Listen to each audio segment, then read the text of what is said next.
My daughter called me 3 days before her wedding and told me I wouldn't be sitting in the front row. Not because the seating was full, not because of a venue limitation, because her fiancé's family would be more comfortable if I wasn't there. She said it carefully, apologetically. The way a person speaks when the decision is already made and the call is just the paperwork. I listened to every word. I didn't interrupt. I didn't raise my voice. When she finished explaining how beautiful the service area view would be, I told her I understood and I ended the call. My name is Idella Odom. I have been preparing the dead for burial in Atlanta, Georgia for 31 years. I run Odom Family Funeral Services, built from nothing alongside my late husband Ernest, one family at a time, one grief at a time. I have sat across from mothers who buried children, wives who buried husbands, children who weren't ready. I have learned how to hold weight without showing the strain. So when my daughter called to tell me her new husband's comfort mattered more than my seat at her wedding, I did not fall apart. I set the phone down on my desk and looked at Ernest's photograph, the one I keep beside the window, him standing in front of the building the first year we opened. He's laughing at something off camera. He always looked like that, like something good was always just out of frame. I thought about what he built, what we built. Odom Family Funeral Services isn't just a business. In 31 years, it has become something people trust with the most sacred thing they have: the body of someone they loved. 3 generations of Atlanta families have walked through our doors. That trust doesn't transfer. It doesn't survive the wrong hands. And Zach Mercer had been studying those hands since the night I first saw him. I noticed things about Zach that Moselle didn't see, or wouldn't. The way he smiled at me across a dinner table while asking questions that had no reason to be asked unless he already knew the answers. The way his interest in our family always circled back, eventually, to the business. He was charming in the way that requires practice, warm in the way that costs something to maintain. I told Moselle once, calmly, specifically, privately. She made her choice, so I made mine. I didn't make it that afternoon when she called. I had been making it quietly for 4 months, piece by piece, document by document, with a steadiness that Ernest would have recognized. He used to say I was the only person he knew who could grieve and plan at the same time. He meant it as a compliment. Sitting in that office, I wasn't grieving anymore. The grief had finished its work. What was left was something cleaner, cooler, the part of me that knows how to handle what cannot be undone. If this story is speaking to something you've carried, stay with me. Drop something in the comments. You don't have to explain it. I'll understand. I looked at Ernest one more time.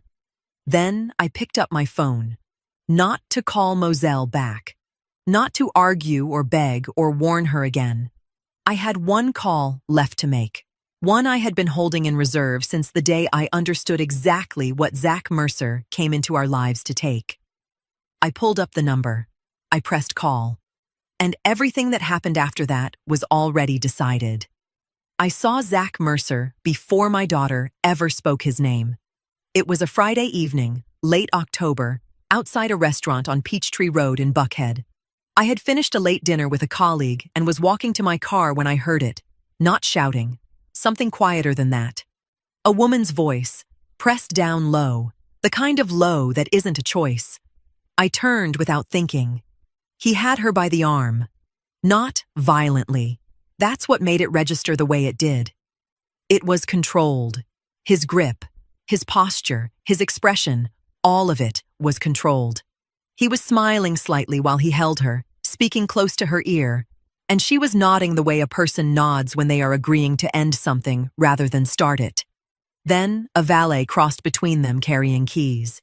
The woman looked up for half a second, just long enough for me to see something pass across her face. Relief, maybe. Or the expectation of relief. The kind of look people get when another person enters a conversation they hadn't realized they wanted to leave. The valet kept walking. Whatever she had expected disappeared with him. Her eyes dropped again. I stood still. He never saw me. She never looked up again. I noted his face the way I note things in my line of work, not with judgment, just with accuracy. Height, build, the particular stillness of a man who is used to being obeyed in quiet places. I filed it, and I walked to my car. 6 weeks later, Moselle brought him to Sunday dinner. He walked in wearing a gray blazer, carrying wine he had clearly researched, and he moved through my home like a man who had already measured it. He shook my hand and held it 1 beat longer than necessary, and when his eyes found mine across the table, they stayed there just long enough to ask a question he never said out loud. He was deciding if I was a threat. I gave him nothing. I smiled, I passed the bread, I asked him ordinary questions and listened to his answers with my full attention, because the answers weren't what I was listening to. I was listening to the shape of how he spoke about money, about the future, about Moselle's life and what he imagined it becoming. By dessert, I knew enough. That night, after Moselle left the kitchen to take a call, I sat across from her at the table and I told her, quietly, without drama, what I had seen in that parking lot in October. I described him precisely. The woman, the grip, the smile. Moselle went still. Then she said I must have been mistaken, that Zach wasn't the kind of man who behaved that way, that I had always been protective to the point of unfairness, and this was that same pattern showing up again. She didn't raise her voice. She didn't cry. She just closed a door behind her eyes that I felt more than saw. And by the time we said goodnight, we were speaking from opposite sides of something that had no name yet. I didn't chase her through that door. I have learned, in my work, that you cannot force someone to see what they are not yet ready to look at. You can only make sure you are still standing when they are. What Moselle didn't know was that she hadn't been the only one at that table watching Zach Mercer. Theron Bowen had been there, my late husband's oldest friend, Deacon, a man who had spent 20 years in Atlanta civic life and knew its social geography the way I knew its grief. He had been quiet through most of dinner. But when Moselle stepped away from the table, I noticed him looking at Zach with a concentration that hadn't been there earlier. After Zach and Moselle left, Theron lingered behind while I cleared plates. Finally, he said, "I swear I've seen that man somewhere before." Not a certainty, not a story, just the uneasy recognition of a face that had landed in the wrong place inside his memory. I looked at him steadily. "Where?" He shook his head. "I don't know yet." That answer bothered him more than it bothered me. Theron wasn't a man who forgot people easily. 20 years in civic work meant thousands of names, meetings, fundraisers, church events, board gatherings, and public forums. He remembered faces the way other people remembered phone numbers. The fact that he couldn't place Zach immediately meant he would keep trying until he did. I knew that about him, and he knew I knew it.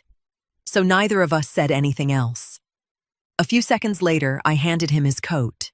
He took it, paused at the door, and looked back. "If I've seen him before," he said, "I'll find out where." I nodded. And that was where it actually began. The call I made at the end of that afternoon was to Josette Brooke. Not the first call, the last one. Josette has handled Odom Family Funeral Services' legal and estate work for 11 years. She is precise, unhurried, and she does not ask unnecessary questions. When I came to her 4 months ago and told her what I needed, she listened to the whole thing without interrupting. I told her about the engagement. I told her about the parking lot. I told her about the questions Zach had already begun asking regarding ownership structures, succession, and how family businesses passed from one generation to the next. Then she said, "Give me a week to draw up the framework." That was all. What we completed on the morning of the wedding was not built that morning. Every document had been drafted, reviewed, revised, and held in readiness for weeks. The call I made was not an instruction. It was a signal. The work was already done. I was telling her to close it. Here is what was at stake. Moselle held a 28% ownership interest in Odom Family Funeral Services, written into the original business structure when Ernest and I first formalized the company. It was always meant to be hers. It still is. But the greater risk was not Moselle's ownership itself. The greater risk was everything around it: control, succession, voting authority, future transfers, the mechanisms that determine who eventually influences a business and under what circumstances. A man who married Moselle could not simply take ownership of what belonged to her, but with the right attorney and enough patience, he could position himself close to decisions he had no business touching. He could make himself relevant to conversations he had not earned the right to enter. Zach Mercer had been asking questions about funeral home ownership structures in Georgia since before the engagement ended. Not enough to accuse him of anything. More than enough to make me pay attention. I didn't know the full extent of it yet, but I knew enough. What Josette built was not a transfer of Moselle's interest. It was a restructuring of everything I still controlled. The succession provisions attached to my majority interest were rewritten. Future transfer rights were tightened. Voting authority remained exactly where it belonged. New restrictions were placed on who could acquire influence through marriage, divorce, assignment, or indirect claim. Moselle's ownership remained untouched. Mine did not. Under Georgia law, the structure was entirely legitimate because I was modifying interests I already owned and controlled. The result was simple. The business could still pass to my daughter. It simply could not pass through my daughter to someone else. What Josette built was a wall with Moselle's name written on the gate and Zach's name nowhere on the property. I did not tell Moselle I was doing this. I need anyone listening to understand that decision clearly, because I know how it sounds. A mother quietly restructuring the future of a family business without discussing it with her daughter sounds controlling. It wasn't.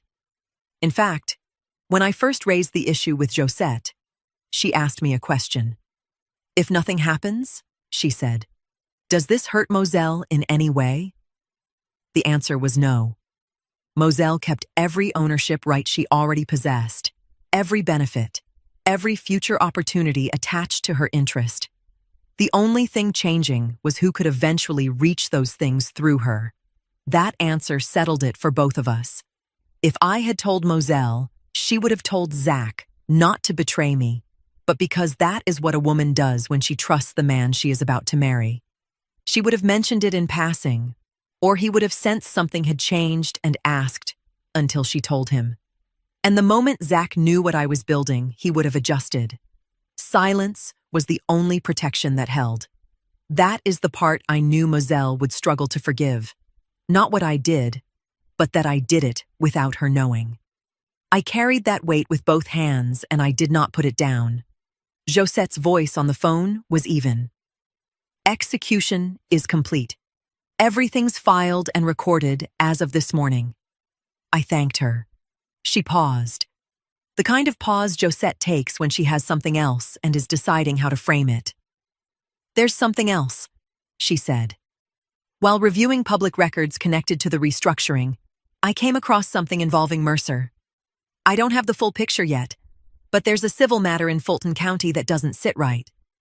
I want to look at it more closely. The room was quiet. "Look at it," I said.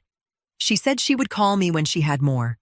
I set the phone down and sat with what I had just set in motion, and what I now understood might be larger than I had originally seen. I got dressed anyway. That is the first thing I want to say about that morning. I was raised by a woman who believed you put yourself together regardless of what the day was asking of you. So I pressed my clothes, I fixed my hair, and I sat down at my kitchen table at 7:45 in the morning like I had somewhere to be. I didn't. I made myself eat. Eggs I barely tasted. Coffee I finished because wasting it felt like one loss too many. Outside, Atlanta was doing what Atlanta does on a Saturday in spring. Neighbors walking dogs. A car stereo 2 streets over. The ordinary world moving through an ordinary morning that had no idea what it was carrying. I knew exactly where Moselle was. I knew what time her hair appointment had been scheduled. I knew the color of her dress because I had seen the photograph she sent me 4 months ago, before things shifted between us. Ivory, with a draped back. She would be beautiful. She always is. I sat in my kitchen and I did not go. Not because I was afraid. Not because I was too hurt to move. I didn't go because showing up would have meant walking into a room where I had been deliberately placed out of sight. And I have never in my life made myself small for a man who hadn't earned my respect. I was not about to start on my only daughter's wedding day. I had composed the text 3 days earlier, the night of Moselle's call. I wrote it, read it once, and saved it without sending. Because I needed Josette's confirmation before those words arrived. The legal work had to be closed first. The text was the last piece, not the first. At 10:12 that morning, with Josette's confirmation already logged from the day prior, I opened my phone. 11 words. You'll understand why you no longer have access. I want to be clear about what that sentence meant, because I was clear about it when I wrote it. It was not a threat. It was not cruelty dressed up as a message. What Moselle no longer had access to was not her inheritance. It was the old version of the future. The version where the business remained exposed through structures that had never been designed with someone like Zach Mercer in mind. The version where a determined outsider could slowly position himself closer and closer to decisions that did not belong to him. What remained was everything I had spent 4 months protecting: the business, its future, and ultimately, her place in it. But standing where she was that morning, Moselle would read it as a door closing, and Zach would read it differently. Over the previous months, he had asked too many questions not to. Ownership structures, succession, voting authority, how family businesses survived one generation and reached the next. Always casually. Always wrapped inside larger conversations, but enough that a man paying attention would understand exactly what a sentence like that implied. Access was the word he had been circling the entire time. I sent it. I set the phone face down on the table. 37 seconds later, it moved. Not Moselle. Zach. The speed of it told me more than the call itself. Moselle should have received the text first. She was the recipient. Yet somehow, Zach was calling me less than a minute after I sent it. That meant he was beside her. It meant he had seen the message, and it meant the meaning had landed immediately. He called 3 times in 11 minutes. 3 times I watched his name appear on the screen, and I did not move. The 4th call went to voicemail. I waited 60 seconds. Then I pressed play, and I listened. His first sentence was composed, measured, the version of himself he showed the world. By the second sentence, something had shifted, a tightness in his voice that the charm couldn't cover. He asked what exactly I meant, not what Moselle meant, not whether she was upset, not why I wasn't attending the wedding, what exactly I meant. By the end of the message, even that restraint was gone, replaced by something quieter and uglier. The sound of a man recalculating in real time. He didn't threaten me. He didn't have to. What he said without meaning to say it was enough. He knew exactly what access meant. He was not calling because he was confused. He was not calling because he was hurt. He was calling because something he had expected to reach one day had suddenly moved farther away. I saved the voicemail. I pressed the phone face down again. Outside, Atlanta kept moving. Inside, I sat with what I had just confirmed. For the first time since I met Zach Mercer, there was no longer any doubt. The text had reached the right person. He had never been there for my daughter. 2 days after the wedding, I called Theron Bowen. Not to grieve, not to be talked off a ledge. I called him because I had one specific question that had been sitting underneath everything else since that October night in Buckhead. And Theron was the only person I trusted to help me find the answer without making it into something larger than it needed to be. Theron has been in my life since before Ernest passed. They came up together. Same church, same neighborhood, same generation of Atlanta men who built things quietly and didn't need recognition for it. After Ernest died, Theron stepped into the particular kind of friendship that doesn't require explanation. He checked on the business without being asked. He showed up. 20 years as a city council liaison taught him how Atlanta actually works. Not the version in press releases, but the version that runs on relationships, memory, and who knows what about whom. When I told him what I needed, he didn't ask why. He already knew part of it. After the engagement dinner, he had gone home and sat with what he'd seen.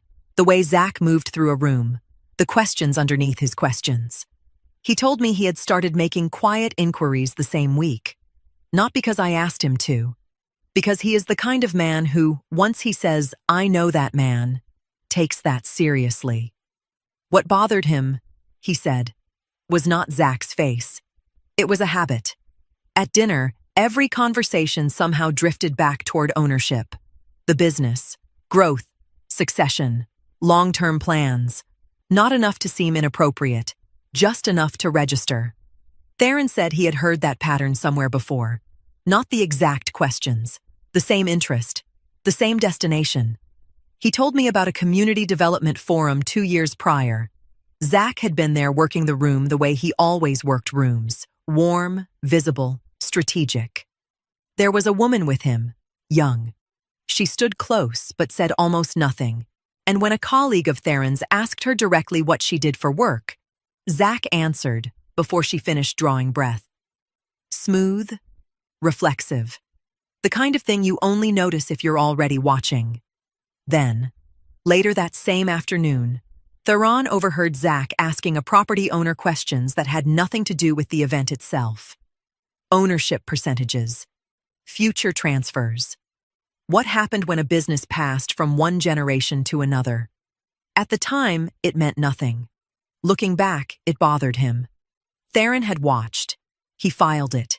He didn't know yet what he was filing it for. That afternoon, he made calls.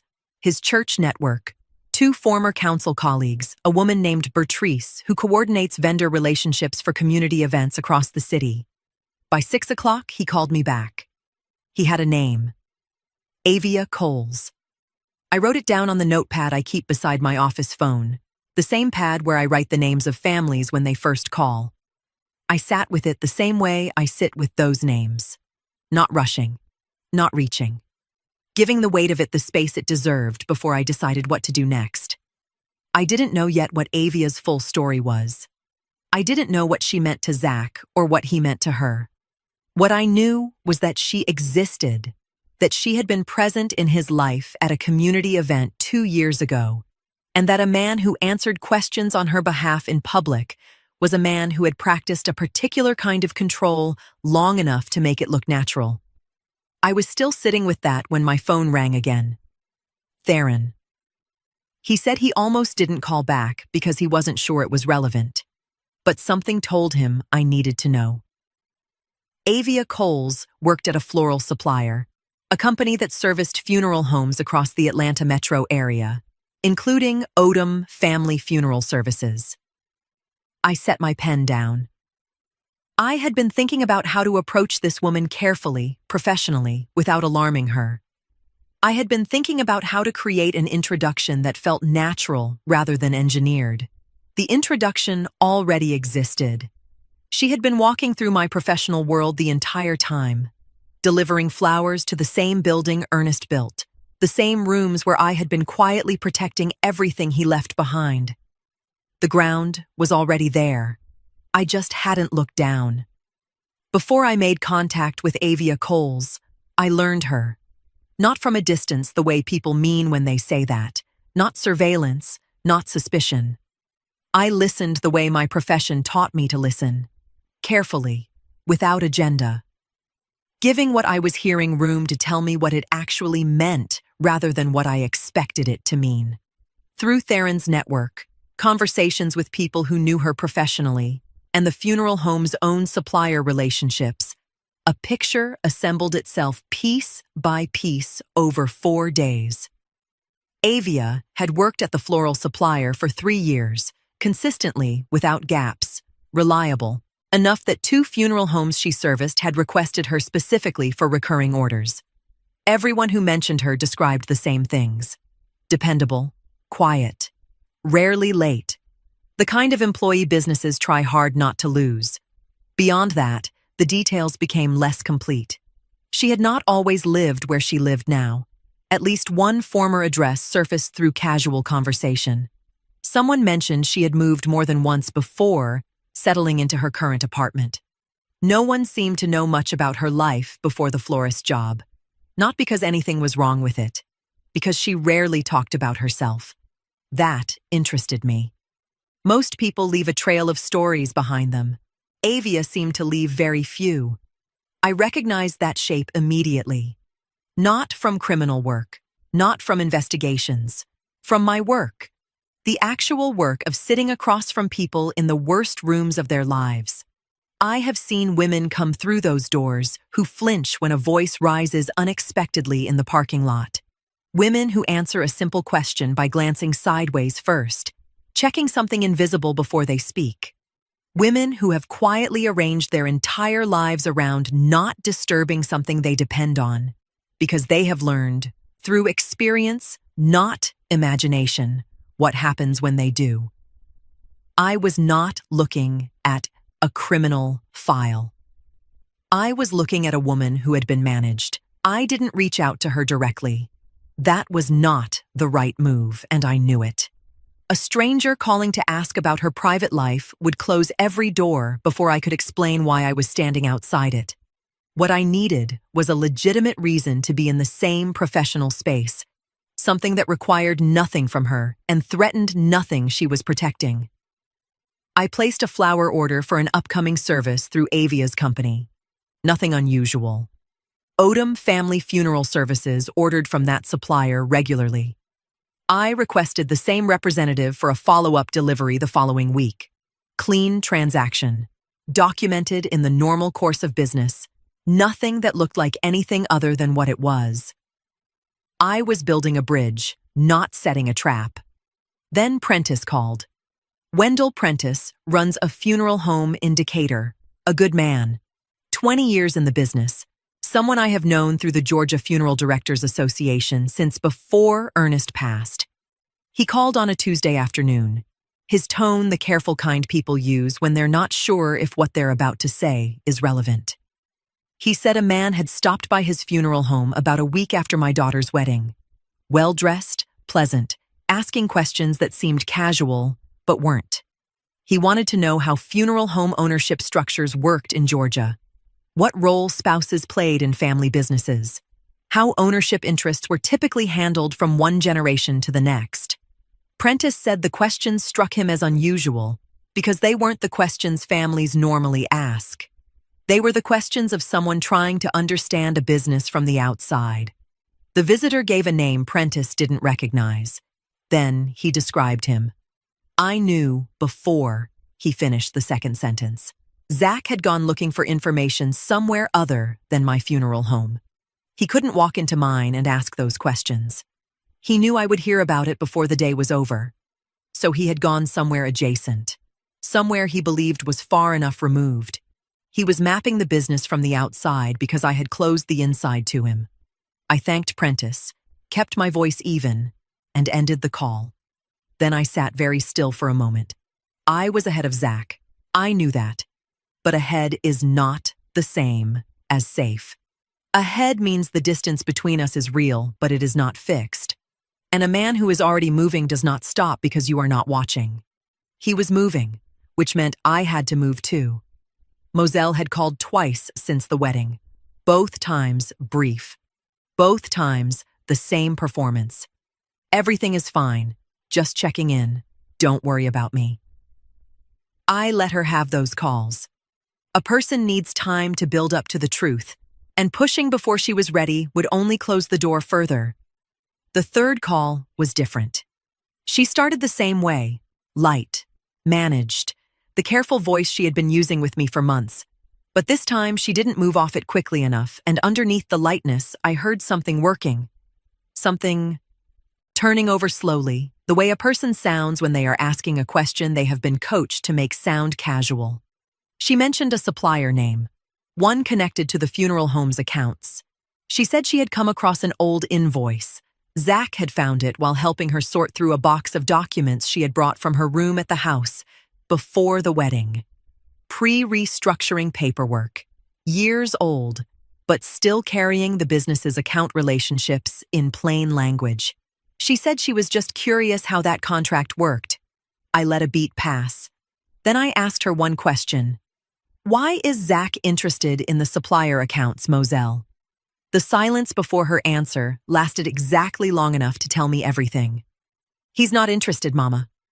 He just wants to understand the family business, to feel like part of things. It came out smooth. Too smooth. The kind of smooth that takes rehearsal. I told her I understood. I kept my voice even and warm, and I did not press further. We spoke for another 4 minutes about nothing consequential and then said goodbye. After I set the phone down, I sat with what had just happened. Zach had found old documents, pre-restructuring paperwork that Moselle had unknowingly carried out of this house in a moving box. His name was on nothing in the new structure. But the old invoices still mapped the business's supplier relationships, its account names, the shape of how the operation ran day to day. He was using those documents the way a man uses an outdated map. Imperfect, but good enough to identify the roads. And he had sent Moselle to ask the questions because she had standing that he didn't. She didn't know that was what she was doing. I am certain of that. She thought she was being a good wife, helping her husband feel connected to her family, smoothing over the distance that had grown since the wedding. She had no idea that every question she asked on his behalf was a piece of intelligence he was assembling without her fingerprints on it. That was the part that sat heaviest. Not that Zach was using her. I had expected that from the beginning. What sat heavy was watching my daughter's love for someone become the instrument of her own exposure, and knowing she couldn't see it yet. She wasn't a villain in this. She wasn't even naive in the ordinary sense. She was a woman whose trust had been borrowed without her consent and spent on something she would never have approved. I gave myself 10 minutes. Then I called Josette. I told her about Prentice in Decatur. I told her about the old documents and the supplier question. She listened without interrupting. "The new structure is clean," she said. "Nothing he finds in those old papers gives him any legal pathway. He's mapping a building that's already been rebuilt." Then she paused. The same pause she used when she had something else to say. "I've finished looking at the Fulton County civil records," she said. "Idella, I found something." I tightened my hand around the phone. "Tell me." The delivery came on a Thursday morning. I was in my office when I heard the front door, not the family entrance, the supplier entrance on the side of the building. I came out myself, the way I do when I am expecting a specific order for a service. Nothing staged about it. Just a business owner present in her own establishment on an ordinary workday. Avia Coles carried the arrangement in both arms. White lilies and eucalyptus, the kind of clean, dignified display that works for any family regardless of what they are carrying that week. She set it on the receiving table and began checking it against the order form with the focused efficiency of someone who has learned that competence is the safest thing to lead with. I watched her for a moment before I spoke. She moved carefully, not nervously, carefully. There is a difference. Nervous people make small, unnecessary movements. Careful people have learned to take up exactly the space they need, and no more. I have seen that particular economy of movement before, in this building, in people who have spent time managing someone else's volatility. I thanked her for the order. She acknowledged it without quite meeting my eyes. We exchanged the ordinary back and forth of a business transaction, the follow-up delivery date, the preferred arrangement style for the next service, whether the eucalyptus stems held well in the cooler. She was almost at the door when she stopped. Not a hesitation, a decision. There is a difference in that too. She turned back and looked at me directly for the first time since she had walked in. The look was particular, the kind I have seen on people standing in this building who are close to something they cannot name but can feel. Like standing near someone who has already carried what you are carrying and came back upright. "You're Moselle's mother," she said. Not a question. "I am," I said. I asked her, without any pressure in my voice, how she knew me. She was quiet for a moment. Then she told me. Zach had a photograph on his phone, a family birthday gathering from 2 years ago, Moselle, myself, 2 of Moselle's cousins in the backyard of this house. He had shown it to Avia once while talking about Atlanta, about families with influence, about businesses that lasted, about people who understood how things were done in the city.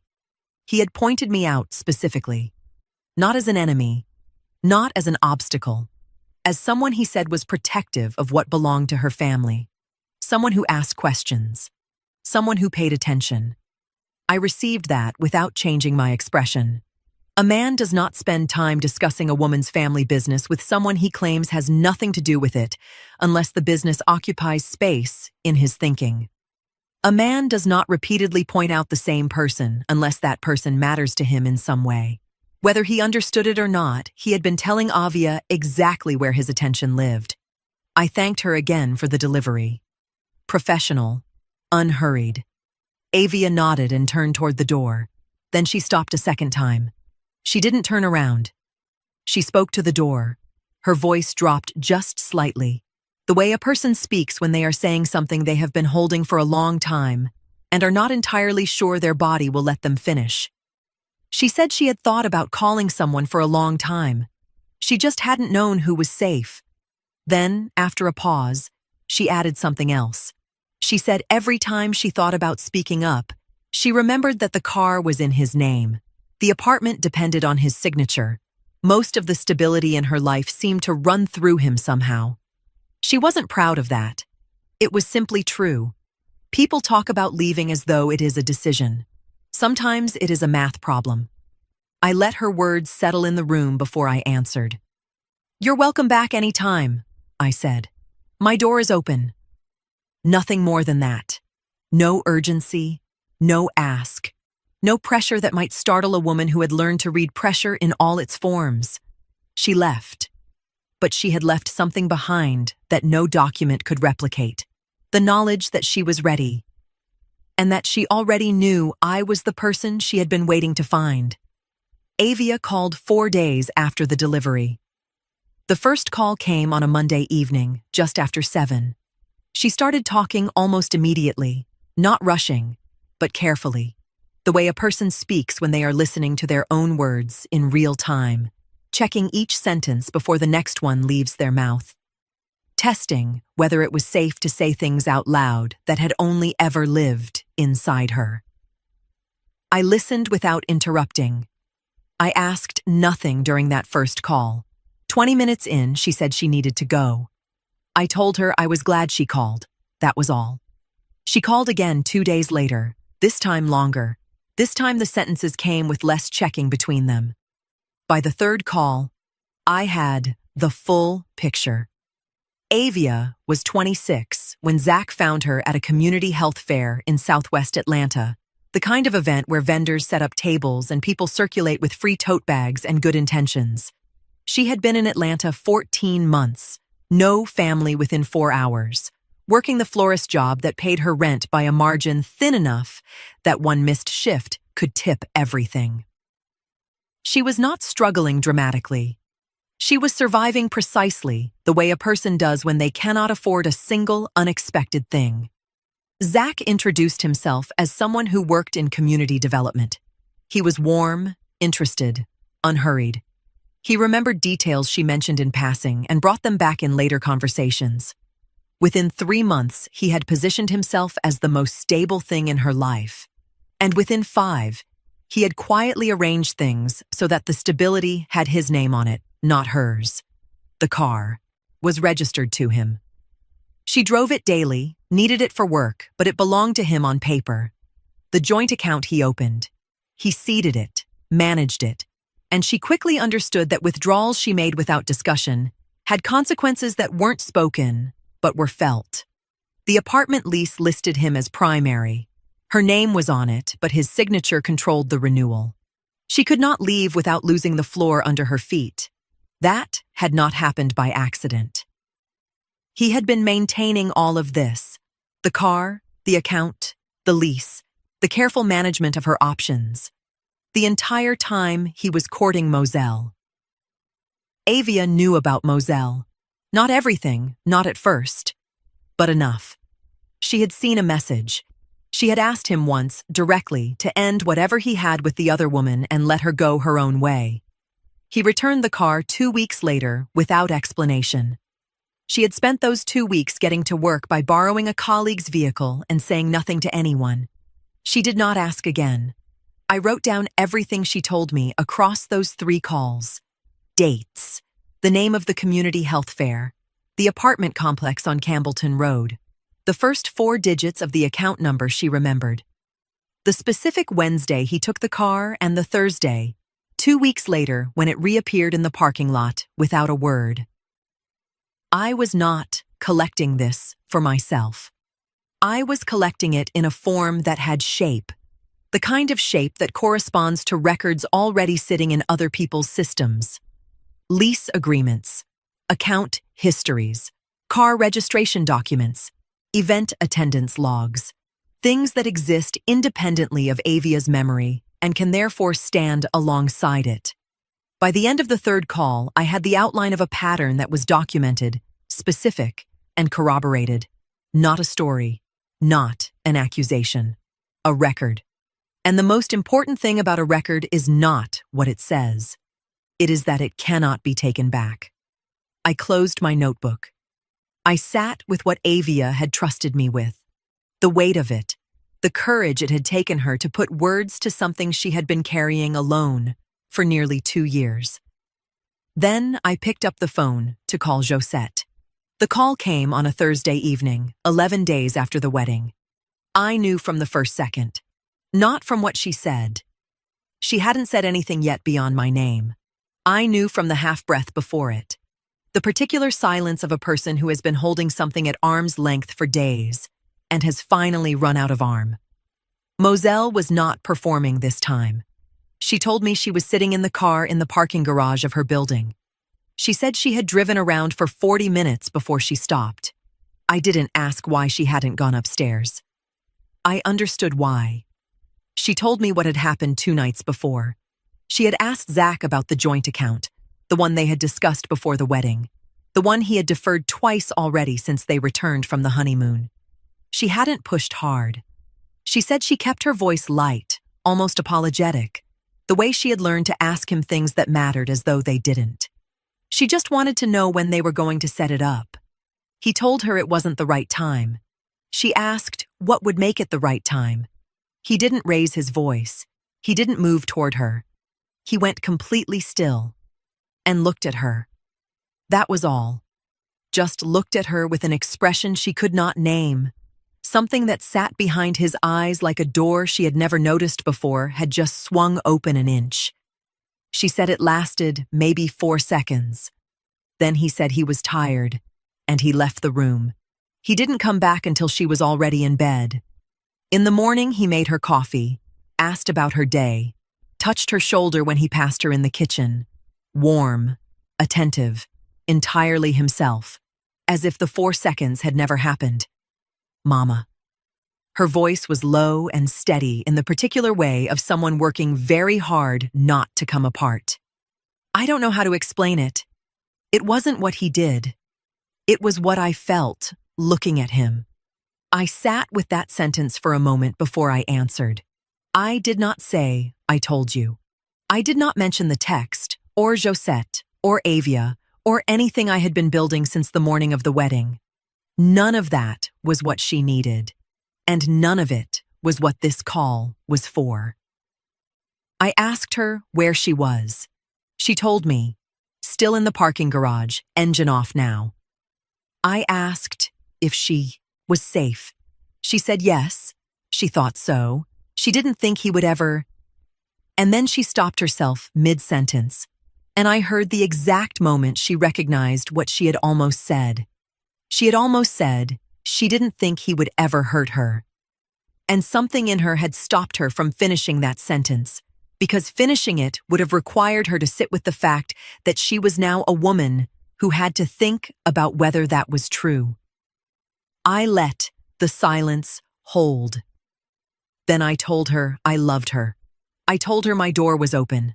I told her she didn't have to explain anything or decide anything tonight. I just needed her to know the door was open whenever she was ready to walk through it. We stayed on the phone for another few minutes without saying much. Then she said she was going to go upstairs. I told her to call me tomorrow. After the line went quiet, I sat in my office without moving. I had built everything I built because I believed this moment was coming. I had been right about Zach Mercer from the first night I saw his face. Being right had never felt so much like losing something. Josette's office smells like paper and coffee, and the particular quiet of a place where serious things get decided without raised voices. I had been in that office many times over 11 years. For Ernest's estate after he passed, for the business restructuring, for every legal matter the funeral home required. I knew the chair across from her desk, the way the afternoon light came through the blinds and stripes across her files. I knew what it meant when she had a folder open before I sat down. She had a folder open. She let me settle. Then she turned it toward me. Fulton County Civil Records. A judgment filed 2 years before Zach ever introduced himself to Moselle. The plaintiff was a man named Aldous Greer, former business partner, commercial property co-owner, and apparently a man who had made the mistake of trusting Zach Mercer with figures he should have verified himself. Josette walked me through it without rushing. Greer and Zach had co-owned a small commercial property in East Point. When they agreed to sell, Zach handled the valuation process. He presented Greer with numbers that justified an unequal split of the proceeds. Numbers that gave Zach the larger share based on an assessment he had commissioned and controlled. Greer signed. The sale closed. 2 months later, Greer hired an independent appraiser while reviewing records connected to another transaction. The numbers didn't match. Not by a small margin, by enough that Greer filed suit. After reviewing the evidence, the court found that Zach had knowingly misrepresented material information during the sale. Judgment entered for Aldous Greer. $63,000. I looked at the figure on the page. He never paid it, Josette said. Not fully. He's been making periodic payments and negotiating extensions, just enough to avoid more aggressive collection efforts. The judgment is still active, still sitting in public record for anyone who runs the right search. I asked her why it hadn't appeared earlier. When she first began working on the restructuring, she was direct the way she always is. I ran a standard business and ownership review when you first came to me. I was focused on the ownership structure. What standing he could gain through the marriage, how to close that pathway. I wasn't conducting full litigation and civil history research at that stage, because there wasn't a legal reason to. That wasn't the scope. She paused. When Avia's account came through and you told me what she described about his financial behavior, there was a reason to expand the search. The scope changed because the picture changed. She closed the folder and folded her hands on top of it. Here is what this gives us, she said. By itself, the judgment tells the story of a man who manipulates financial arrangements for personal gain and has been willing to do so in a way that resulted in a court finding against him. Combined with Avia's documented account, the parallel relationship maintained throughout the entire engagement, it begins building something specific, a pattern of deception that predates the marriage and runs directly through it. She was careful with her language. This doesn't create grounds for annulment, she said. Georgia courts grant annulments in very limited situations, and fraud alone rarely meets that threshold. What it does create is evidence. If Moselle ultimately decides to end the marriage, This becomes part of the documented history surrounding who Zach represented himself to be, what information was concealed, and how financial relationships were handled before and during the marriage. I nodded. The distinction mattered. Josette wasn't building a dramatic courtroom reveal. She was building a record. Moselle hasn't asked me for any of this, Josette said. I know, I said. But if she ever does… She touched the folder. She won't be starting from zero. I sat with that for a moment. Everything I had gathered since October, the parking lot, the dinner, Theron's calls, Avia's 3 conversations, and now this. It was all assembled, documented, waiting. What sat inside that folder was not proof of every suspicion I had ever held about Zach Mercer. It was something more useful. Evidence. Evidence that showed a documented history of deception, financial manipulation, concealed relationships, and carefully managed appearances. Evidence that could stand on its own, whether anyone believed my instincts or not. Every piece of it was now in that folder. He walked in on a Tuesday morning without calling. My receptionist, Nadine, came to find me in the back hallway where I was reviewing arrangements for a Thursday service. She said there was a man at the front desk asking for me by name. She said he was well-dressed and pleasant, and had the particular ease of someone who expected to be received without waiting. I knew before she finished the description. I told her to let him know I would be right out. I finished what I was doing, not to make him wait, but because I do not leave unfinished work unfinished for anyone. Then I walked out to meet him. He was standing near the entrance, taking in the room with the casual attentiveness of a man making calculations he didn't want to look like he was making. When he saw me, he smiled. Warm, immediate, the full version of the charm he kept polished for situations that required it.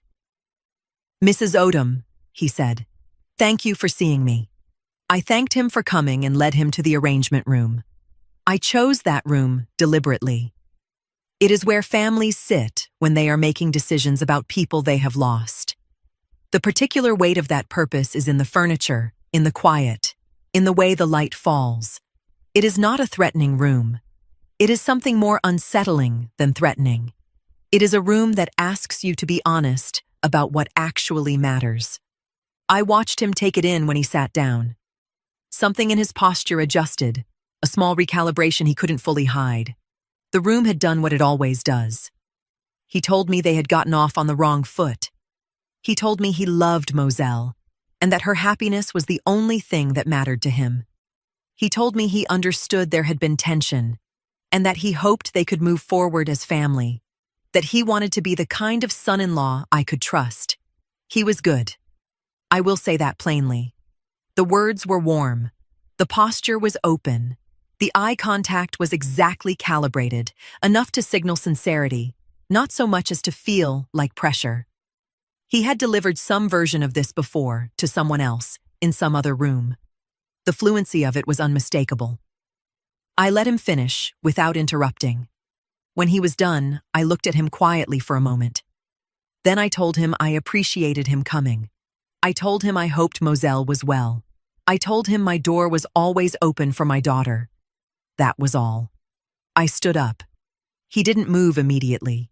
He stayed seated for one beat longer than the situation called for. The particular stillness of a man who arrived expecting to read a room and discovered instead that the room had been reading him since he walked through the door. His eyes moved across my face, looking for something to work with. A crack. An emotion. An opening he could file away and return to later. There was nothing there. He stood. He straightened his jacket. He thanked me for my time with the same warmth he had carried in, though something underneath it had shifted in a way he couldn't entirely recover. I walked him to the front entrance. Nadine said goodbye from the desk. He nodded pleasantly and left. I stood at the window and watched him cross the parking lot to his car. He didn't look back, but he walked differently than he had walked in. The ease was still there on the surface, but underneath it something was working. Recalculating. He had come to find out if I was afraid of him. He had his answer. And somewhere underneath the recalculation, I knew. That answer had frightened him more than anything else I could have said. I gave Avia one thing: Josette's name, her number, and 2 sentences about what kind of attorney she was and how she worked. I told Avia that Josette was thorough, that she listened without rushing, and that whatever Avia decided to do or not do with that information was entirely her own choice. That was all I offered. Nothing more. I did not go with her. I want to be clear about that because I know how it might look from the outside. A woman with resources and an attorney already in place, guiding someone with far less toward a meeting that served the larger picture. I thought about that carefully before I made the referral. The reason I stayed away was not strategic, though it was also that. It was because Avia's account belonged to Avia. A statement given without me in the room could not be shaped by my presence, my reactions, my history with any of this. What she told Josette needed to come from her own memory, in her own words, with no one else's fingerprints on the telling of it. I gave her the door. She decided whether to walk through it. She walked through it. Josette called me afterward, professionally brief, telling me only that the meeting had taken place and that a formal documented statement had been given. She named nothing specific. That was appropriate. Avia's account was Avia's, and the details of it were between her and her own legal process. Avia called me that evening. Her voice was different from the 3 calls we had shared before. Those calls had the particular texture of someone excavating something carefully, testing the ground as they went. This one was quieter, settled in a way the others hadn't been. She said the meeting had helped her feel like something that had been sitting on her chest for 2 years finally had somewhere to go. I told her I was glad. I meant it without qualification. We were quiet for a moment. Then she said there was something she hadn't mentioned in her statement. Not because she had forgotten it, but because she had been turning it over since she left Josette's office, trying to decide if it was the kind of thing that mattered or only felt like it mattered. I told her to say it. She said it was about 6 months before the wedding. They were sitting in his car outside her building. He had driven her home after dinner somewhere, she couldn't remember where. They were talking, and then they weren't quite talking, the way conversations go when one person is thinking out loud, and the other is simply there. He had been in a good mood that night. According to Avia, he started talking about the future, about how things were finally lining up, how he was tired of juggling everything, how once the marriage happened, things would be different. Then he said something she hadn't fully understood at the time. He said that once everything was settled with the Odom family, he would finally be able to take care of her properly. Those were the words she remembered. He told her she wouldn't have to keep living the way she was living. He said he would get her name on something real, something stable, something nobody could take away. He talked about it like a man discussing a project already underway rather than a possibility. At the time, Avia thought he was talking about their future. Looking back, she realized she no longer knew what future he had been talking about. I did not speak for a moment. What mattered wasn't that Zach had announced some criminal scheme in exact language. He hadn't. What mattered was the pattern. The questions about ownership, the interest in succession, the business structures, the parallel relationship, the promises, the expectation. Standing alone, the conversation in that car could have meant several things. Placed beside everything else, it became harder to dismiss. He was discussing a future built on resources he did not yet have access to, but clearly expected to obtain.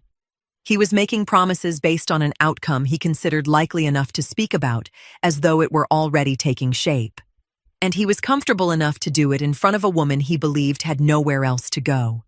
I asked Avia if she remembered the conversation clearly enough to document it. She said she had already called Josette back before she called me. I sat with that for a long moment, the particular weight of a pattern that had revealed itself slowly, piece by piece, through people Zach Mercer had assumed would never compare notes. "Thank you, Avia," I said. She was quiet. Then she said softly, "Thank you for opening the door." She came on a Tuesday morning, 3 weeks after the parking garage call. I didn't know she was coming. Nadine buzzed my office and said Moselle was at the front desk. I told her to bring her back. She walked in wearing clothes that fit her well but looked like she had chosen them without thinking. The kind of dress that happens on autopilot when a person's attention is elsewhere. She sat down across from me in the chair where families sit when they have run out of ways to delay the conversation they came to have. She looked like a woman who had been revising her own memories for weeks and had finally grown too tired to keep revising. I didn't speak first. I let her arrive fully before anything else happened. She looked at Ernest's photograph on the desk for a moment. Then she looked at me. "I need to know," she said. "All of it." So I told her. I started with Avia Coles, not with the parking lot, not with my suspicions, but with who Avia was and what her life had looked like for 2 years. The car, the lease, the account. The 2 weeks she spent borrowing a colleague's vehicle and telling no one why. I told it plainly, without editorial, the way I tell families the things they came here to hear even when the hearing of it costs them something. Moselle sat very still. I told her about the Fulton County civil judgment. Aldous Greer, $63,000. A man who trusted Zach with numbers he should have verified and paid for that trust in a Fulton County courtroom. Then I picked up my phone. I told her I had saved a voicemail from the morning of her wedding. I told her she didn't have to listen to it if she wasn't ready. She held out her hand for the phone without a word. I pressed play and set it on the desk between us. His voice filled the room, composed for the first sentence, tightening through the second. And by the third, it was something else entirely. The charm was gone. What replaced it was the sound of a man who had just discovered that something he had planned around, counted on, mentally spent, was no longer where he had left it. He didn't shout. He was too controlled for that. But control under pressure has a sound, and that sound was in every word. Moselle listened to the whole thing without moving. When it ended, she set the phone down carefully, like something that needed to be handled gently now. I told her the last piece.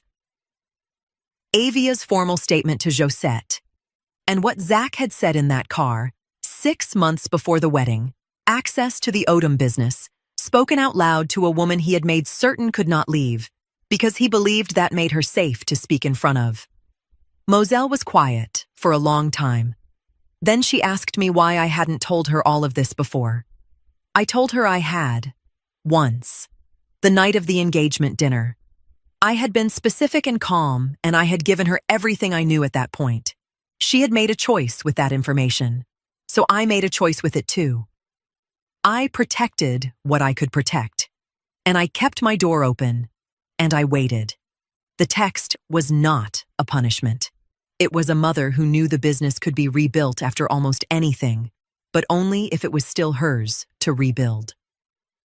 I built the protection for the day she came back. I just hadn't known how long that day would take.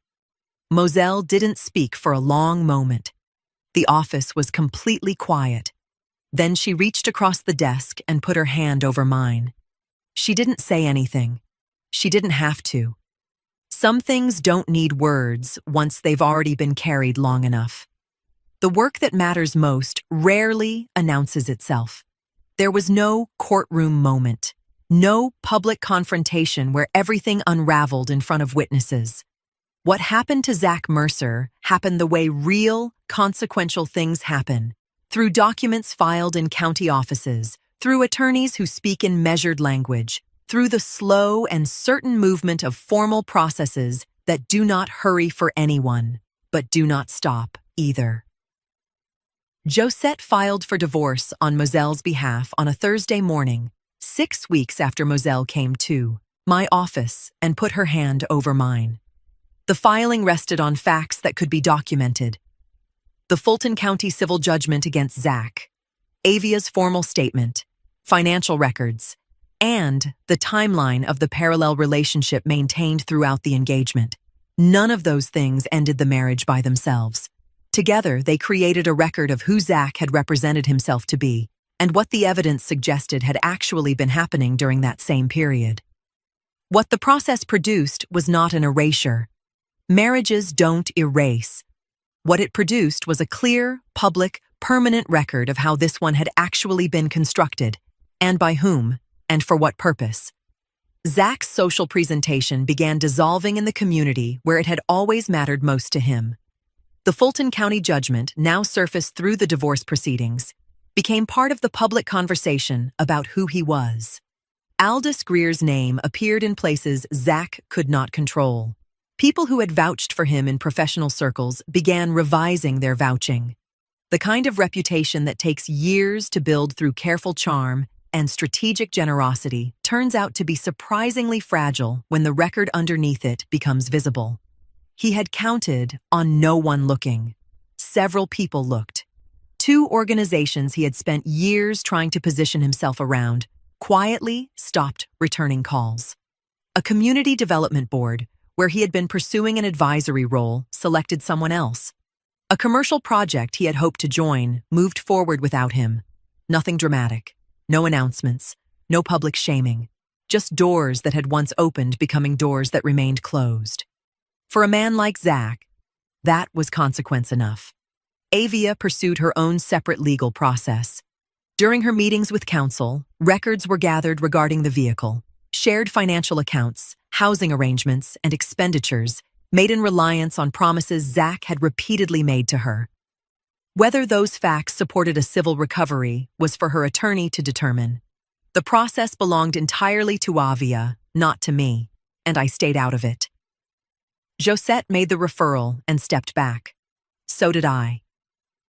I had opened a door for Avia. What she chose to do after walking through it belonged to her. The business stood exactly as Josette had built it. When the divorce was finalized, Moselle's protected interest in the funeral home remained exactly where it had always been, preserved through the structure Josette had established months earlier. Nothing had been lost. Nothing had to be recovered through a fight. The protection had done what it was designed to do: keep a family asset separate from a marriage that never should have had access to it in the first place. On a Wednesday morning, 3 months after the filing, I was at work. A family had come in, a grandmother, 2 adult children, a teenage granddaughter who sat slightly apart from the others the way young people do when grief is still new enough to feel like something happening to someone else. I brought them water. I sat across from them. I listened to them tell me about the man they had lost, the way families do when they need the telling of it to be the beginning of carrying it. Moselle was at the desk in the front office. Not beside me. She had her own work to attend to. But present. Steady. The way a person is when they have stopped performing fine and simply become it. At some point, between one family leaving and the next arriving, I stood at the window where the afternoon light came through the way it always has in this building. I wasn't speaking to anyone, but I said it anyway. I didn't move. I didn't have to. I just made sure there was nothing left here worth taking, and everything worth keeping still standing.